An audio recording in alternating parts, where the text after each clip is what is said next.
Shalom semua, senang sekali kalau hari ini kita bisa bertemu lagi dalam acara Kompas Iman. Bersama saya Lucy dan juga rekan saya Felix. Dan narasumber kita, saya Karmia. Ya, hari ini kita akan membahas tema-tema seputar spiritualitas. Nah, seperti minggu lalu kan kita udah membahas tentang saat teduh. Hari ini kita akan membahas tema tentang puasa. Nah, ini kebetulan nih, sebelum aku dikasih tema ini, emang beberapa hari yang lalu tuh ada temenku yang nanya, sebenarnya orang Kristen ada puasa nggak sih? Terus aku nggak terlalu bisa jawab, aku bilang ya ada sih, tapi tergantung, nggak jelas. Nah, ini biar lebih jelas nih ya, kenapa nggak kita langsung aja tanya sama Evangelis Karmia, sebenarnya agama Kristen itu kita ada puasa nggak sih? Terus caranya sama nggak dengan misalnya nih rekan kita yang Katolik atau yang saudara-saudara yang Muslim gitu, yang ada waktu-waktunya, kita gimana sih sebenarnya? Oke. Ya, jadi apakah kekristenan mengenal puasa? Jawabannya adalah iya. Tahu dari mana? Dari Alkitab. Ya, jadi Alkitab itu mencatat tentang puasa. Bangsa Israel dan umat Allah itu ada banyak sekali dikatakan mereka berpuasa, begitu ya. Nah, apa sih puasanya orang Kristen itu? Nah, jadi Alkitab itu memunculkan cerita-cerita atau catatan-catatan tentang puasanya umat Allah. Itu kebanyakan ketika umat Allah itu menunjukkan sebuah keinginan untuk mereka bertobat. Ya, jadi puasa itu adalah ekspresi pertobatan. Ya, mereka biasanya memohon ampun atas semua dosa-dosa yang dilakukan selama ini. Ya, misalnya bangsa Israel melukai hati Tuhan, lalu kemudian mereka meratap, mereka berkabung, dan mereka berpuasa. Jadi puasa itu adalah tanda bahwa mereka menyesal akan dosa-dosa mereka dan bertobat kepada Tuhan, kembali balik sama Tuhan, begitu ya. Nah, tetapi perbedaannya adalah puasa, meskipun itu sebuah ekspresi pertobatan, kita di dalam kekristenan tidak melakukan puasa supaya dapat ya, atau karena puasa kita jadi Tuhan jadi kasihan lalu mengampuni kita. Bukan seperti itu. Jadi puasa bukan jalan untuk mendapatkan pengampunan atau mendapatkan keselamatan. Ya, keselamatan dan pengampunan diberikan Allah melalui Yesus Kristus. Nah, di dalam hubungan kita dengan Tuhan, jadi sudah percaya nih ya, sudah punya hubungan dengan Tuhan. Seringkali kita kan melihat gitu ya, oh saya masih punya banyak kelemahan, saya melakukan banyak dosa, saya masih tidak sesuai dengan standar Tuhan, saya jauh dari Tuhan. Nah, kita melakukan puasa untuk bertobat, untuk bisa lebih kenal lagi hati Tuhan, untuk bisa lebih selaras lagi sama jalan Tuhan. Nah, dan juga puasa di dalam kekristenan dilakukan ketika kita rindu untuk membangun sebuah kualitas rohani yang lebih dekat sama Tuhan. Ya, nah kalau kita puasa itu kan kita nggak makan gitu ya, kita kan merasa lapar. Nah, kita kan merasa lemes begitu ya. Nah, ketika kita lapar dan ketika kita lemes, ketika kita membutuhkan makanan, pada saat kita berpuasa itu, saat itu kita diingatkan, oh begini juga saya membutuhkan Yesus sebagai roti hidup yang memuaskan kelaparan jiwa saya. Jadi makanan yang pada hari itu kita nggak makan begitu ya, kita anggap makanan itu nggak ada atau nggak berarti, tetapi kita diingatkan bahwa Yesus itu makanan yang jauh lebih penting dan jauh lebih kita butuhkan. Nah, itu puasa di dalam kekristenan. Terus ada cara khusus nggak sih, maksudnya waktu-waktu atau ritual-ritual yang harus kita lakukan dalam menjalani puasa? Nah, karena puasa pada dasarnya basically untuk kita mendekat lebih membangun kerohanian kita kepada Tuhan, lebih dekat lagi sama Tuhan. Nah, jadi ini hal yang harus dipahami dulu. Puasa pertama-tama bukan soal caranya. Nah, ini banyak sekali kita di dalam kekristenan, di dalam gereja itu jatuh ke dalam kesalahan ini. Ya, kita pikir puasa tuh caranya gimana, nggak boleh apa dan boleh apa. Nah, bukan itu gitu. Jadi poinnya bukan di yang boleh dan nggak boleh, bukan di tata cara, tetapi kembali ke dasar tujuannya. Kita mau lebih dekat lagi sama Tuhan, kita mau lebih sesuai nih sama jalan Tuhan. Nah, cara yang dilakukan bisa sangat banyak sekali. Nah, Alkitab memberikan beberapa model memang tokoh-tokoh Alkitab ketika berpuasa. Tetapi tidak langsung itu juga bisa kita terapkan ini jadi cara wajib. Ya, ada yang menyebutnya misalnya katakanlah puasa Daniel, hanya makan sayur dan minum air, gak boleh makan daging. ya, puasa Esther ya, puasa 3 hari, puasa Yesus, puasa 40 hari, dan puasa yang lain gitu ya. Lalu kita di gereja kadang-kadang, bukan gereja Hosana ya, tapi gereja-gereja pada umumnya atau kekristenan begitu ya. Hari ini kita sepakat puasa Esther, nanti minggu depan puasa Daniel, nanti minggu depan lagi puasa apa gitu. Nah, kembali yang dipentingkan di sini seharusnya bukanlah tata cara atau metode. Ya, tata cara atau metode itu bisa mengikuti. Salah satunya misalnya, ketika puasa itu adalah gambaran untuk bertobat, gambaran mau dekat lagi sama Tuhan, maka kita bisa begini. Apa di dalam hidup saya, kita bertanya gitu ya, apa di dalam hidup saya yang paling menghambat hubungan saya sama Tuhan? Misalnya contoh aja, yang paling menghambat hubungan saya sama Tuhan saat ini adalah gadget misalnya. Maka kita bisa dengan sadar, saya mau 3 hari puasa gadget, 3 hari tidak pakai gadget sama sekali.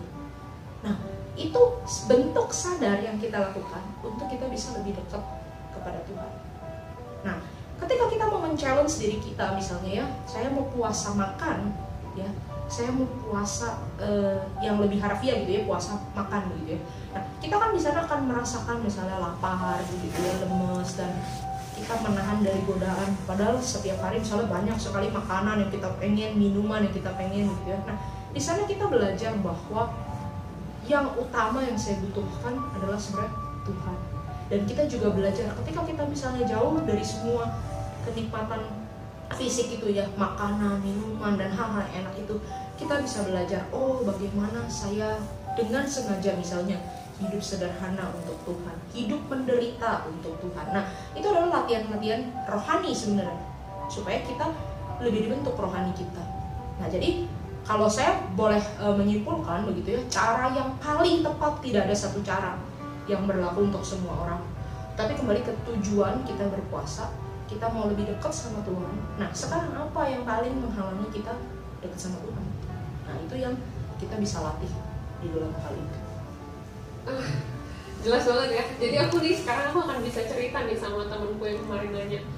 Clear ya, orang Kristen kita ada puasa, tapi yang paling penting itu tujuannya, itu sarana supaya kita kayak bisa mendekatkan diri sama Tuhan gitu kan ya. Dan caranya gimana itu kembali lagi ke masing-masing kita. Ya, di dalam proses membantu sih. Proses rohani kita begitu ya. Banyak orang salah kaprah juga berpikir puasa itu untuk dapetin sesuatu. Jadi misalnya gini, saya lagi mau ujian nih, masuk perguruan tinggi negeri, puasa biar diterima ya. Mau lamar kerja, puasa. Puasa bukan untuk memancing Tuhan begitu ya. Tetapi puasa itu untuk kita lebih dekat sama Tuhan. Ada kalanya kita puasa untuk mengambil keputusan. Jadi misalnya saya harus ambil keputusan sulit dalam hidup saya gitu ya, bertahan di pekerjaan atau pindah misalnya. Terus yang teman-teman yang menggumulkan pasangan hidup, saya mau menikah sama orang ini atau enggak, apakah dia ini benar gitu ya dari Tuhan. Nah, lalu kita puasa begitu untuk cari kehendak Tuhan. Bisa aja, tetapi bukan supaya dapat yang kita mau, tetapi lebih ke begini, Tuhan, saya mau hilangkan semua distraksi yang ada di dalam hidupku, supaya aku bisa fokus dengarkan suaramu. Nah, jadi poin puasanya itu menghilangkan semua distraksi yang menghalangi kita dengan Tuhan.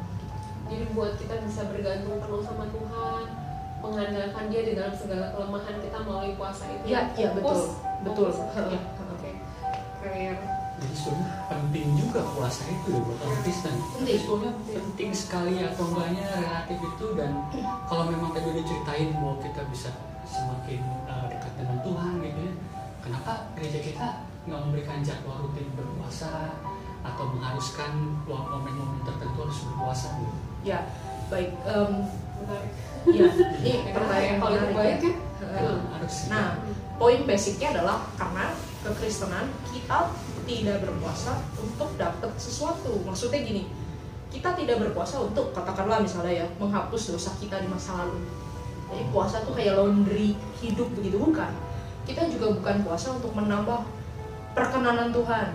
Ya, misalnya tadinya saya di mata Tuhan tuh level 10. Lalu karena saya puasa, jadi sekarang saya level 30. Enggak, bukan begitu. Ya, tetapi puasa itu adalah murni di dalam perjalanan rohani. Kayaknya saya butuh waktu lebih panjang nih untuk dengar kehendak Tuhan.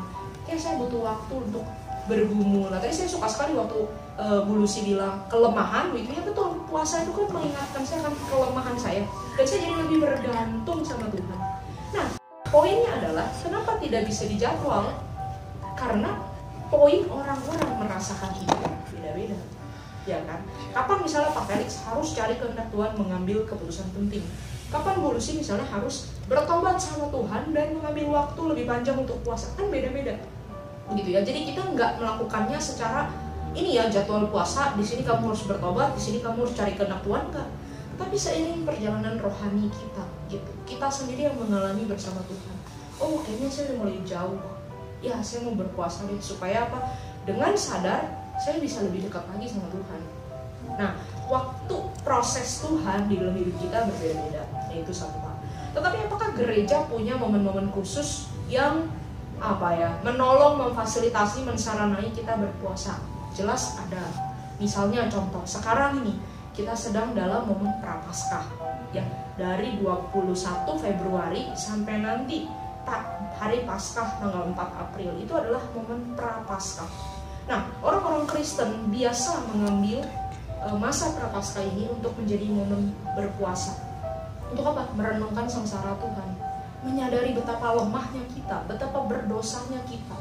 Nah, di sanalah waktu yang terbaik sebenarnya untuk meratap, untuk berpuasa, untuk kembali lagi pada Tuhan, diingatkan akan kasih Tuhan, gitu ya. Tetapi memang gereja kita tidak membuat aturan atau panduan yang kaku, ya, puasa hari apa, jam berapa sampai jam berapa, caranya bagaimana, enggak. Karena ini semua adalah perjalanan yang dinamis dari kerohanian masing-masing kita. Kalau aku dengar tuh tadi, jadi kesannya ya, puasa itu sifatnya personal banget ya, Iya. Karena tergantung pergumulan pribadi masing-masing. Jadi sama doa, mungkin kita setiap hari berdoa, tapi kalau puasa tuh beneran di saat kita butuh suatu hal yang ini ya, personal sekali.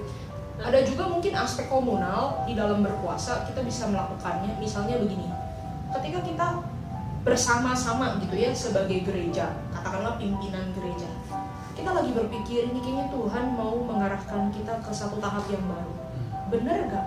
Nah untuk cari kehendak Tuhan, kita berpuasa sama-sama seluruh pimpinan gereja dan mengajak jemaatnya, misalnya bisa begitu. Atau misalnya ketika sebuah lembaga misalnya ya, kita jatuh di dalam dosa, melakukan dosa, lalu kita mau melakukan pertobatan secara kelompok, secara komunal, ya, secara korporat gitu ya. Di Alkitab juga dicatat seperti itu gitu. Bangsa Israel berdosa di hadapan Tuhan sebagai sebuah bangsa, lalu kemudian pimpinan bangsa mereka itu yang mengajak, ayo semua umat kita puasa sama-sama. Nah itu bisa juga dilakukan dalam kasus-kasus seperti itu, kalau Tuhan menyatakannya kepada komunitas atau kelompok itu. lalu ada bedanya nggak puasa orang Kristen sama puasa dengan agama-agama yang lain? Ya, saya kira perbedaan paling mendasar adalah yang dasar dan tujuan puasa itu tadi ya, bahwa kita bukan untuk mendapatkan keselamatan, mendapatkan berkat, tetapi kita melakukannya di dalam hubungan yang sudah terjalin bersama dengan Tuhan. Jadi sebenarnya kalau di orang Kristen dia baru bisa melakukan puasa kalau dia udah benar-benar kenal Tuhan kan? Iya. Jadi baru dia bisa mengalami puasa yang sebenarnya. Iya, puasa yang benar. Dan sering benar tadi kata perjalanan rohani, jadi mungkin setiap orang memiliki waktu atau kebutuhan yang berbeda-beda dalam menjalani puasa tersebut ya. Iya. Memang kita sudah memahami selama 3 minggu tentang spiritualitas. Dan menariknya, mungkin saya tambahkan sedikit ya Pak Felix, ada kelupaan ya. Menariknya Tuhan Yesus bilang juga di dalam Matius 5 itu ya, kalau kamu puasa jangan norak. Iya, Tuhan Jangan Yesus dipamerkan. Udah mau saya Tuhan lagi Yesus puasa. bilang begitu, ketika kamu berpuasa, ini kan masalah sesuatu yang personal, ya, hubungan kita dengan Tuhan. Alkitab katakan apa? Nanti Bapamu yang tersembunyi akan balaskan. Nah, puasanya orang Kristen itu nggak pernah norak. Jadi bukan berarti begini, oh saya nggak mau kerja, cuti dulu karena saya lagi puasa gitu ya, atau lemes gitu ya. Ketahuan banget puasa. Iya, tetapi Tuhan mengatakan, yuk hiduplah di dalam komunitasmu, hiduplah di dalam masyarakatmu, jalanilah aktivitas keseharian sambil memelihara itu hubungan dengan Tuhan ya, di dalam puasa yang kita lakukan. Memang sesuatu yang mungkin kita pikir ini adalah ritual agama tertentu yang orang Kristen tidak lakukan, tapi sebenarnya ini bukan hal yang penting dan, Iya. dan setiap orang punya momen tertentu di mana harus momen puasa tersebut ya. Iya. Iya, oke. Ya jemaat sekalian, kita sudah menyaksikan selama 3 minggu dalam spiritualitas. Kita banyak mengenai berdoa, saat teduh, dan minggu ini kita belajar tentang puasa. Semoga ini semua bisa membuat kita semakin dekat dengan Tuhan. Tetap semangat, tetap di dalam Tuhan. Tuhan memberkati.